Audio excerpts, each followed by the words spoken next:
Masha, uchoyo. Unakula nini?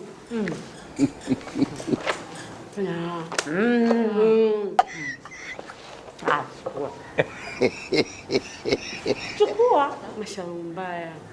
Wewe waweza kukiona macho maru yako unajificha, unakula kwa kujificha. Ni kuona umeniomba kitu. Sasa binti ana kelele huyu. Mke wangu. Njaa kinoma. Yaani ukirudi nyumbani nipikie chakula kidogo. Hivi unajisikia unachoongea katika masikio yako mwanaume? Niache kuandika notes niende nikakupikia wewe chakula nyumbani. Basi nitakuandikia notes. Wewe huyo? Kwa akili gani ulikuwa nao mpaka uchukue notes zangu usiandike? Masha. Hivi unamjibu hivyo ni mume wako au ni nani? Wanaume wajibu hivyo bibi yangu. Upo. Cha kwanza, cha pili, kama umemchoka tuachie sisi. Wewe si unamfokea, si tutamtunza. Oh. Kwa hiyo unaniletea mambo meusi katika ndoa yangu, si ndio? Yaani baada ya kuyafanya akawa meupe kama sanda, umeamua kuyafanya meusi akawa kama mkaa. Binti una kielele. Wewe unajua hata mambo ya ndoa? Unajua hata mambo ya ndoa wewe?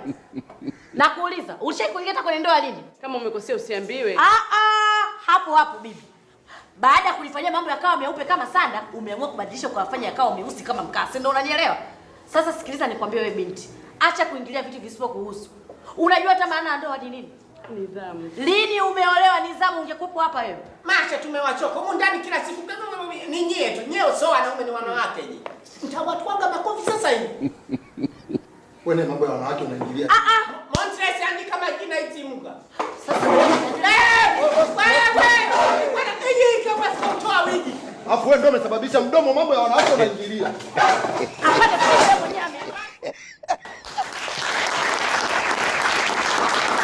Okay. Mungu unipe mkate kama uronipa jana. Usinibarikiwa kwa mwana. Mindo baba. Mindo mama. Hapo usifanyaje? Usiniache Maria. Kipindi hiki mindo na kutegemea. Najua nini? Najua unanisikia. Wewe kama Mungu kanijibia. Akushike nini? Nishike mkono. Nishike mkono nisidhalilike. Akushike nini? Nishike mkono. Nishike mkono.